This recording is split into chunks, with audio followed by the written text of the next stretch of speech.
दुनिया महादेशों में बंट गई, महादेश प्रदेशों में बंट गए, प्रदेश राज्यों में बंट गए।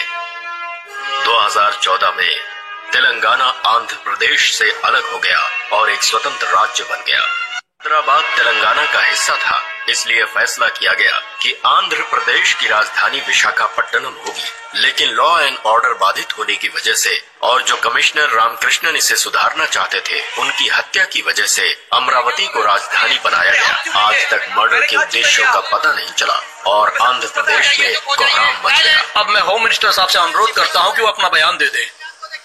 ऑनरेबल चीफ मिनिस्टर और मैंने एक ज्वाइंट डिसीजन लिया है। अगर ये असेंबली इससे सहमत है तो 2 महीनों के भीतर ही हम कमिश्नर के खूनी को पकड़कर वजह का पता लगा सकते हैं। मैं इसका आश्वासन देता हूँ। आप खूनी को कैसे पकड़ पाएंगे, पहले हमें समझाइए। हमने तमिलनाडु के होम मिनिस्टर मिस्टर रामनाथन से बात की। उन्होंने एफिशिएंट पुलिस ऑफिसर को हमारे स्टेट में भेजने के लिए मना कर दिया। क्यों, हमारे यहाँ ऐसे पुलिस ऑफिसर नहीं है क्या? बिल्कुल है, लेकिन 1 साल से उन्होंने कुछ भी नहीं किया है। क्या मतलब? पिछले दिनों वाइजैक सिटी, चेन्नई और तूतीकोरिन के पोर्ट सिटीज में उन्होंने काफी नाम कमाया है। वो साउथ अफ्रीका जाकर एक इंटरनेशनल क्रिमिनल को अरेस्ट भी करके लाए हैं। The most powerful police officer को हम यहाँ ला रहे हैं। कौन है वो? द सिंगल लॉयर,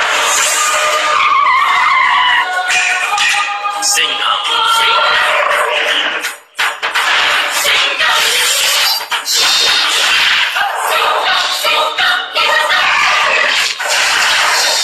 शेर को फोटो में देखा होगा, फिल्मों में देखा होगा, टीवी पर देखा होगा या पिंजरे में देखा होगा, लेकिन कभी खुले में शान से चलते हुए देखा है? खूंखार होकर शिकार करते हुए देखा है? उसके पंजे में कितनी ताकत होती है पता है? देखना चाहता है? देखना चाहता है?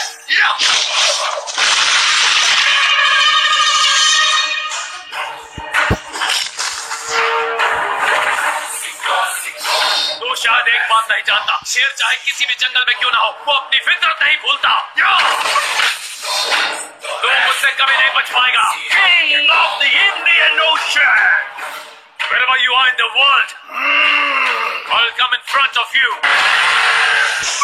I'll arrest you. I'll drag you and put you in the same cell where you escaped from. And I'll make you realize the power of Indian police. लेकिन दूसरे राज्य से पुलिस ऑफिसर को यहाँ आने की अनुमति कानून नहीं देता। इसीलिए इस केस को हम सीबीआई में ट्रांसफर करेंगे और सीबीआई द्वारा उसे डेप्यूटेशन पर लेकर आएंगे। इस तरह कमिश्नर के मर्डर केस और राज्य में फिर से लॉ एंड ऑर्डर को सुधारने की जिम्मेदारी उसे सौंपेंगे।